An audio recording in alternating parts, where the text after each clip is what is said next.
오늘은 거룩한 원칙이라는 제목으로 우리 하나님 말씀 함께 나누도록 하겠습니다. 베드로는 흩어진 그리스도인들에게 너희가 어떤 존재이며 세상 속에서 어떻게 살아야 하는가를 이 서신을 통해서 알려주고 있는데, 지난주에 살펴본 16절에 보시면 너희는 자유가 있으니 그 자유로 하나님의 종이 되라, 이렇게 말을 했습니다. 하나님의 종이 되라는 것은 세상에 묶이지 말고 하나님께 묶이라, 세상에 속하지 말고 하나님께 속하라 하는 뜻입니다. 또 이어지는 오늘 말씀은 사환들에게 주는 말씀인데, 실제 종들에게 이제 하나님께서 당부하는 말씀입니다. 보통 이런 말씀을 서신서에서 전할 때는 종들뿐만 아니라 주인들에게도 당부하는 말씀이 바로 나오기 마련인데, 베드로의 경우는 주인에게 당부하는 말은 없고 종들에게만 당부하는 말씀만 있는 것으로 봐서, 아마 베드로가 이 서신을 보내는 지역의 크리스찬들은 상전보다는 종들이 많았던 상황이었을 것으로 우리가 예상을 해볼 수 있습니다. 근데 사실 이런 말씀들은 크리스찬이라면 종들에게만 해당하는 말씀이 아니라 당연히 상전들인 사람들도 이 말씀대로 순종을 해야 되는 말씀입니다. 근데 순서가 되게 중요한데 17절 보시면 뭇사람을 공경하며 형제를 사랑하며 하나님을 두려워하라. 그러니까 사람들을 사랑하고 공경하고 형제를 사랑하는 거 왜 해야 되는가? 하나님을 두려워한다면 너희들이 당연히 이렇게 살아야 된다, 이렇게 말씀하고 있는데, 마지막에 보시면 왕을 존대하라, 이런 구절이 나옵니다. 존대하라는 것은 존댓말 하라는 게 아니고 존귀하게 대하라, 이런 뜻입니다. 그러니까 보통 왕에 대한 말이 먼저 나오고 일반 사람들에 대한 말이 나오는 세상적인 순서를 따르지 않고, 하나님을 두려워한다면 뭇사람 다 공경하고 형제를 사랑하라 한 다음에 마지막에 이제 왕에 대한 당부가 나오는 것을 볼 수가 있습니다. 이거 우선순위를 베드로가 이렇게 잘 정해 준 겁니다. 모든 사람들에게는 우선순위라는 게 있거든요. 근데 우선순위를 정하는 기준은 뭔가, 중요하다고 생각되는 일을 사람들은 이제 1순위로 놓고 그 다음 덜 중요한 거, 이렇게 순서를 매겨서 사람들이 추구하거나 일을 처리하는 것을 우리가 우선순위라고 부릅니다. 근데 보통 이제 사람들은 이 우선순위를 정할 때 어떻게 정하냐면, 이제 급하다고 소리치는 일, 이거부터 하게 돼 있죠. 그래서 중요하다고 생각되는 일을 하기보다 지금 급하니까 이 일부터 빨리 처리해달라, 상황이 나에게 윽박 지르고 소리를 지르는 일부터 먼저 하기 마련입니다. 보통 계획적이지 않은 경우에 이런 일들을 먼저 하기 마련이죠. 근데 우선순위를 잘 정하는 방법은 당연히 급한 일부터 해야 되지만 급하고 중요한 일을 먼저 해야 되는 겁니다. 급하다고 해서 먼저 하면 우선순위가 제대로 세워진 게 아닙니다. 보통 사람들이 우선순위를 정할 때 대개는 급한 일 혹은 이제 중요한 일, 이 두 가지에 중점을 두고 순서를 정하게 되어 있습니다. 근데 우리가 이제 삶을 살아가면서 우선순위를 정할 때 크리스찬들은 어떤 우선순위를 정해야 되냐면, 하나님 중심으로 항상 우선순위를 정해야 됩니다. 그 사무엘상 2장 보시면 그 대제사장 엘리의 가정과 한나의 가정에 대한 이야기가 나오는데, 이 두 가정을 날카롭게 대조시키는 것을 우리가 볼 수가 있습니다. 그러니까 보통 이제 부모의 우선순위에 따라서 자녀들이 어떻게 되는가 하는 것을 우리가 사무엘상 2장을 통해서 볼 수가 있는데, 성경은 대제사장인 엘리의 아들들은 행실이 나빠 여호와를 알지 못하였더라, 이렇게 계속 반복해서 말하는 것을 볼 수 있습니다. 우리말 성경에는 행실이 나빠 여호와를 알지 못했다, 이렇게 기록을 했는데, 사실은 여호와를 알지 못하기 때문에 행실이 나쁜 것이죠. 이스라엘에서 가장 존귀한 직분을 가진 대제사장의 아들들이 여호와를 알지 못했다 하는 것은, 이 대제사장 엘리, 아버지 엘리가 자녀 교육에 있어서 우선순위를 제대로 가지고 있지 못했다 하는 것을 보여주는 겁니다. 영적인 지도를 자녀들에게 하지 않았다 하는 것이죠. 그래서 엘리의 아들들은 이 제사에 사용되는 하나님께 바쳐지는 제물 가운데 최고의 것을 하나님께 드리지 않고 습관적으로 아주 무차별적으로 자기들이 가로채는 악행을 저질렀습니다. 그래서 성경은 그것을 뭐라고 기록했냐면 이 소년들의 죄가 여호와 앞에 심히 크면 그들이 여호와의 제사를 멸시함이었더라. 여호와의 제사를 멸시했다는 것은 예배를 멸시했다, 예배를 아주 우습게 알았다 하는 걸 쓴 겁니다. 그러니까 왜 이들이 예배를 우습게 알았는가? 아버지 대제사장 엘리가 예배에 대한 중요성을 자식 교육을 하지 않았기 때문에 이들이 예배를 멸시했다는 겁니다. 예배를 무시하는 순간 이 두 아들들의 영적인 생명력은 사라지게 된 것이고 결국 예외 없이 세상적인 마인드 또 욕심에 사로잡혀서 하나님의 것까지 강탈해가는 결국엔 이들이 사망하게 되는 이런 과정들을 사무엘상은 우리에게 보여주고 있는 겁니다. 반면에 또 하나의 가정인 한나와 엘가나의 가정을 통해서는 이들이 자식 교육을 어떻게 했고 그로 인해서 어떤 위대한 인물이 등장했는가를 보여주는데 바로 이들의 자녀가 사무엘이라는 아주 위대한 신앙의 인물이 등장하게 되는 겁니다. 성경 이에 대해서 사무엘은 어렸을 때 세마포 에봇을 입고 여호와 앞에서 섬겼더라 이렇게 기록을 했습니다.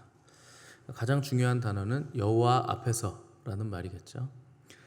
이 가정의 우선순위와 신앙의 핵심이 이제 여호와 앞에서라는 이 말로 정확하게 표현이 되어 있는 겁니다. 결국엔 대제사장의 자녀들보다 더 위대하고 아름다운 신앙의 사람으로 사무엘이 키워졌다 하는 것을 우리가 보게 됩니다. 그러니까 그리스도인이 세상을 살아갈 때 어떤 것에 가치를 두는가, 무엇에 우선순위를 두는가, 무엇을 해야 하고 무엇을 하지 말아야 하는가의 기준은 세상의 가치나 사람의 생각이 아니라 항상 여호와 앞에서, 하나님 앞에서 정해야 된다 하는 것을 우리가 볼 수가 있습니다. 앞서 우리가 살펴본 대로 베드로는 이것을 뭐라고 표현했냐면 세상 건축자들이 버린 돌이 우리에게는 모든 것의 중심이 되는 모퉁이 돌이 되었다 하는 표현을 했던 것으로 봐서도 세상의 중심은 그리스도가 아니나 크리스찬들의 중심, 모든 것의 가치 기준, 원칙은 예수 그리스도, 그분이 모퉁이 돌이라 기준이라 하는 것을 당연하게 우리가 알 수 있는 겁니다. 근데 보통 누군가 나를 힘들게 하고 불편하게 하고 또 나를 괴롭게 하면 세상 사람들은 그 사람 대적하겠죠. 싫어하고 대적하고 악하다 이렇게 평가를 내리게 될 것입니다. 그런데 하나님의 사람들은 그렇게 평가를 내리는 것이 아니고 우리가 하나님의 섭리를 믿고 있기 때문에 이 과정도 하나님께서 허락하신 것이다 하는 것을 우리는 믿음의 눈으로 얼마든지 볼 수가 있는 겁니다. 그리고 이 과정을 통해서 하나님이 나를 훈련하시고 또 나를 만들어 가시고 거룩하게 하신다 하는 것을 얼마든지 우리는 경험을 통해서 그리고 또 말씀을 통해서 깨달을 수 있어야 됩니다. 다윗 같은 경우는 왕으로 기름 부음을 받았죠. 근데 이제 앞에 있는 초대 왕 사울 왕이 시퍼렇게 살아 있었기 때문에 바로 왕이 될 수 없는 처지에서 왕으로 기름 부음을 받았습니다. 하나님께서 내가 사울을 버렸고 그로 왕이 되지 못하게 했다 하는 말을 사무엘에게 하시고 다윗에게 기름을 부어라 해서 기름을 부었는데 사실 하나님이 너무 일찍 기름을 부으셨죠. 사울 왕은 그 뒤로 꽤 오랫동안 살아 있을 것인데 미리 기름을 부어버리는 바람에 다윗은 왕으로 기름 부음은 받았으나 왕좌에는 앉지 못하는 시간을 10년이 넘게 보내게 되면서 초대 왕인 사울에게 계속 미움을 받고 쫓겨다니는 또 광야를 전전긍긍하고 또 이스라엘의 적덕인 블레셋의 망명까지 해서 거기서 침 흘리면서 미친 척까지 해야 되는 아주 험난한 인생을 살게 됩니다. 하나님이 그걸 모르셨을까요? 그렇게 일찍 기름 부으면 다윗이 그런 꼴을 당하게 된다는 것을 당연히 하나님은 알고 계셨죠. 그런데도 불구하고 하나님은 다윗이 그런 과정을 통과하게 만들었습니다. 1, 2년이 아니고 10년이 넘게 나를 죽이려는 사람을 피해 다니는 삶을 사는 것, 우리는 지금 그런 것을 경험할 수가 없죠. 근데 여러분 가끔 한 사람이 나를 미워한다는 느낌을 받을 때가 있습니다. 그런 경우 있죠. 학교에서나 어떤 공동체에서나 교회에서도 그런 경우가 가끔 있는데 저 사람이 나를 미워한다, 나를 무시한다라는 느낌을 받으면 굉장히 불편합니다. 사실 뭐 대등한 관계여서 그럼 뭐 나도 무시하지 이래버리면 우리는 뭐 끝나는 일이겠지만, 다윗은 그런 정도가 아니라 실제 악신이 들려서 창을 던져서 내가 벽에다 박아버리겠다 하는 말을 공공연히 할 정도로 사울은 다윗을 미워하고 항상 죽이려고 또 군대를 풀어서 추격하는 일들이 10년이 넘게 있었습니다. 우리 같으면 이런 상황이었으면 그 사울 왕에 대해서 얼마나 큰 분노를 우리가 품고 그를 죽이고 싶었겠습니까? 근데 다윗은 사울 왕을 죽일 수 있는 기회가 몇 번 있었는데도 불구하고 절대 죽이지 않았습니다. 오히려 선대에서 살려보내죠. 그러니까 왜 그러냐? 그 원칙이 있었거든요. 다윗은 하나님이 기름 부으신 자를 내가 함부로 죽일 수 없다. 그는 하나님이 처리해 주시는 사람이다. 하나님에게 속한 사람하고 책을 가지고 있었기 때문에 자기가 죽일 수 있는 기회가 있었음에도 불구하고 살려 보내는 것을 우리가 볼 수가 있습니다. 세상의 기준으로 보면 얼마든지 죽여도 상관없는, 그리고 원수를 자기가 자기 손으로 갚아도 되는 상황이지만 다윗은 세상의 기준이 아니라 하나님 앞에서 하나님의 기준으로 살아가는 사람이었기 때문에 그렇게 할 수 없었다는 겁니다. 결국 똑같은 조건에서 시작한 두 왕이었지만 사울은 악신이 들리고 성령으로 시작했다가 악신이 들려서 육체로 망하고 자살을 하게 되고, 다윗은 하나님께서 내 마음에 합한 자다, 내 마음에 꼭 든다. 그리고 훗날 이스라엘의 두 왕국으로 갈라지면서 북왕국 이스라엘과 남왕국 유다로 갈라지면서 수많은 왕들이 나오게 되는데, 성경에서 선한 왕과 악한 왕을 나누는 기준이 되는 왕이 바로 다윗 왕입니다. 그래서 다윗의 길로 행했는가 아니면 그 길로 행하지 않았는가 하는 것으로 악한 왕과 선한 왕이 갈라질 만큼 다윗은 위대한 왕으로 우리에게 기억이 되고 있는데, 그 이유는 뭔가 이 10년의 광야 기간이 있었는가 없었는가로 이것이 갈라지게 된 것입니다. 그러니까 사울 왕은 똑같이 성령도 받았고 기름 부음도 받았고 예언을 할 정도로 기름 부음이 충만하게 성령이 임하셨음에도 불구하고 이 광야 기간을 거치지 않았기 때문에 자기가 그냥 기름 부어서 그냥 왕이 된 사람이기 때문에 결국 육체로 망하게 됐고, 다윗은 이 10년이 넘는 광야의 고난의 기간을 통과함으로 말미암아서 위대한 왕으로 하나님 마음에 합한 자로 서게 된 것을 우리가 성경을 통해서 볼 수 있습니다. 구약 성경에서 이런 사람들이 꽤 있는데 또 하나의 사람이 바로 요셉입니다. 19절 보시면 부당하게 고난을 받아도 하나님을 생각함으로 슬픔을 참으면 이는 아름답다, 이런 표현이 나오죠. 여기서 아름답다라는 단어의 헬라어 원어가 카리스입니다. 카리스. 여러분들이 이제 카리스마라고 하면은 그거 이제 은사, 재능이라는 뜻이거든요. 똑같은 원어를 가지고 있는 거죠. 하나님이 주시는 은혜, 은사, 재능, 이것은 다 아름다움입니다. 근데 똑같은 단어, 부당하게 고난을 받아도 하나님을 생각함으로 슬픔을 참으면 이것은 아름답다, 카리스다라는 뜻이죠. 그러니까 기본적으로 아름다운 사람들은 하나님의 은혜를 받아서 감사와 즐거움이 넘치는 그 아름다움을 가지고 있다 하는 겁니다. 뭐 부당하게 고난을 받은 사람, 요셉이 대표적인 사람일 겁니다. 그 어린 나이에 형들에게 인신매매를 당해서 팔려가지고 귀공자였던 아주 사랑받던 아들에서 한순간에 노예의 신분으로 떨어진 사람이 바로 요셉이죠. 그 노예임에도 불구하고 요셉은 그 억울함 때문에 뭐 자폭하거나 분노하지 않고 자기에게 주어진 삶의 자리에서 최선을 다해서 삶을 살아냈던 사람이었습니다. 나중에 주인집 여자 때문에 억울하게 이제 옥에 갇혔을 때도 간수장이 요셉에게 감옥의 재반 사항을 다 맡겼을 만큼 요셉의 성실성과 빛나는 아름다움은 여전히 꺼지고 있지 않았다 하는 것을 성경이 우리에게 계속 보여주고 있습니다. 어떻게 그럴 수 있는가? 삶의 기준이 있었기 때문에 그렇습니다. 세상적인 가치와 기준으로 보면 얼마든지 억울해하고 분노할 수 있고 자폭할 수 있는, 또 원수를 갚을 수 있는 그런 상황이었지만, 큰 안목으로 보면 요셉이 어렸을 때 꿈으로 받은 큰 비전이 있거든요. 그 꿈, 그 비전이 이루어지려면 그 비전을 담을 만한 그릇이 돼야 됩니다. 근데 요셉은 형들이 잘못하면 쪼로로 달려가서 아버지한테 바로 고자질하는 사람이었거든요. 그러니까 성격적으로는 굉장히 고든 사람일 수는 있었겠지만 다른 사람을 생각하고 그들을 담아낼 수 있을 만한 인격적인 그릇은 만들어지지 않았기 때문에 하나님께서 그 비전을 담을 만한 그릇을 만들어 가시기 위해서 요셉에게 그런 고난을 허락을 하신 겁니다. 근데 이 과정 중에 요셉은 원망하거나 불평하지 않고 나중에 어느 자리까지 나아가냐면 나를 애굽에 먼저 보내신 것은 하나님의 섭니다 하는 것을 자기 입술로 고백하는 자리까지 나아가고 결국 형들도 그 섭리에 도구로 사용된 것이지 크게 자기가 원수 갚을 만한 일은 아니라 하는 데까지 나아가는 자로 큰 사람으로 요셉이 성장을 하게 됩니다. 어떻게 그렇게 될 수 있는가? 하나님의 비전을 품고 그 비전을 담을 만한 그릇으로 고난을 통과해냈기 때문에 그렇게 된 것입니다. 물론 요셉은 그런 섭리가 있다는 것을 어린 나이에는 알지 못했죠. 그런데 요셉은 자기의 삶을 살아내는 원칙을 가지고 있었다는 것이 굉장히 중요한 겁니다. 대개 사람들이 뭔가를 결정할 때 본능적으로 뭘 기준으로 결정하냐면 자기한테 이로운 쪽으로 결정을 합니다. 나한테 득이 되는가? 내가 불편하지 않은가?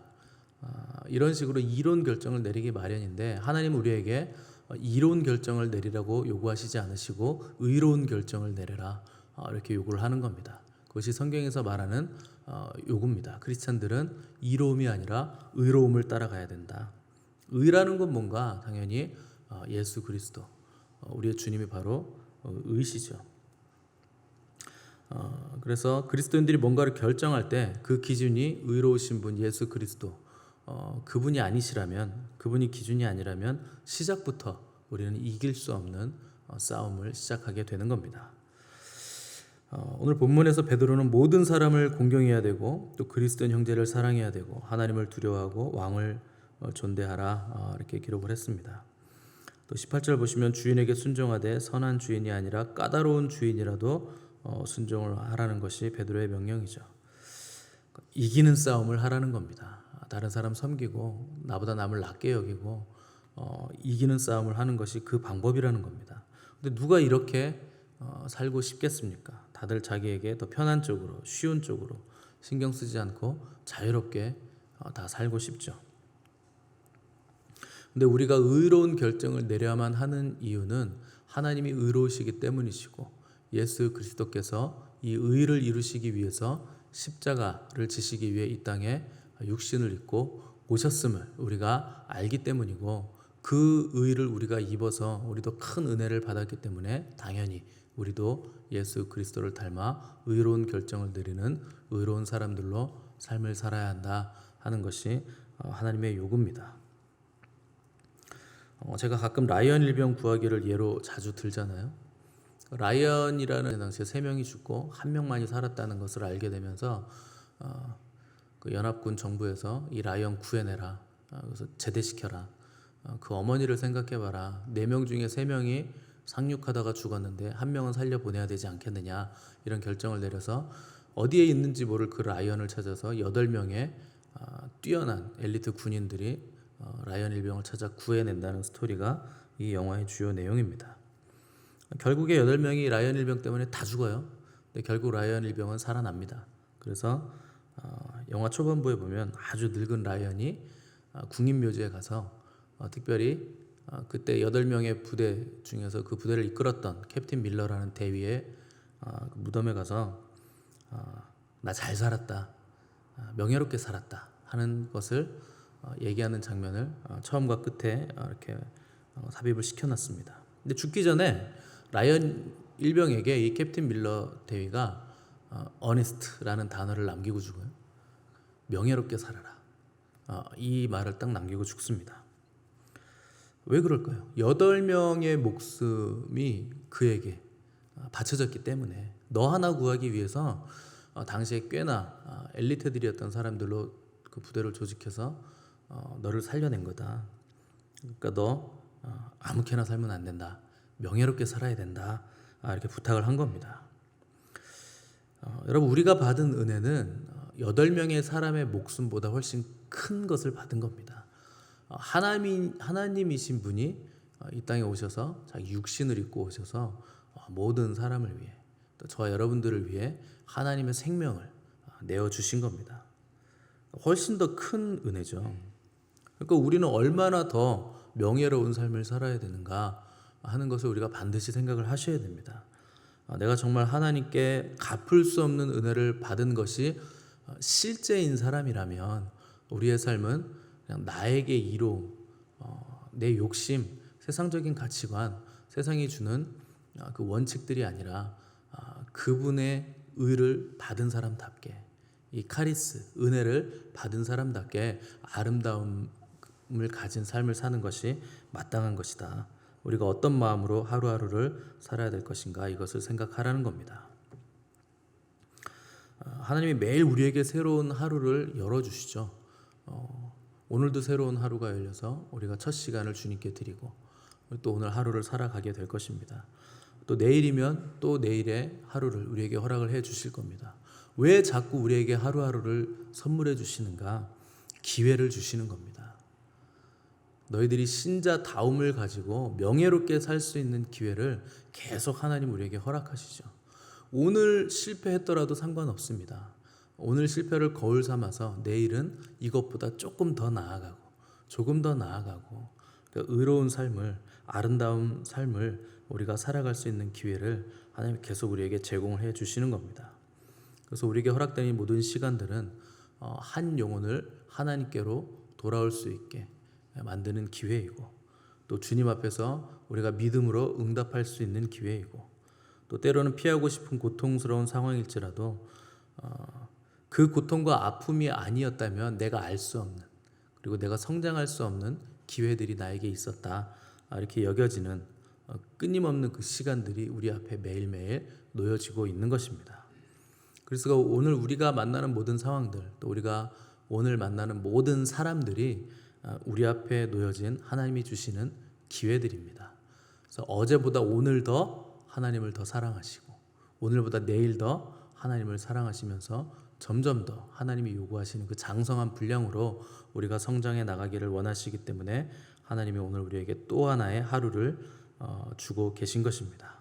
그래서 우리는 형제를, 모든 사람을 공경할 줄 알고 형제를 사랑할 줄 아는 영적인 안목이 있어야 되고, 어떤 지위에 있는 사람이라도 똑같이 존귀하게 하나님의 마음을 가지고 대할 수 있는 사람들로 서야만 하는 것입니다. 그러려면 우리에게 원칙이 필요합니다. 하나님 앞에 내가 서 있다는 원칙, 하나님 앞에서 내가 의로운 자로 살아가야 한다는 원칙을 가지고 예수 그리스도께서 우리에게 보여주신 그 삶의 원리대로 삶의 모든 순간들을 엮어나갈 때 저 여러분의 인생은 하나님 보시기에 하나님 앞에 아름답다 하는 평가를 우리가 받게 될 것입니다. 이 평가를 받게 되는 저 여러분의 아름다운 오늘 하루가 되시기를 간절히 바랍니다. 함께 기도하겠습니다.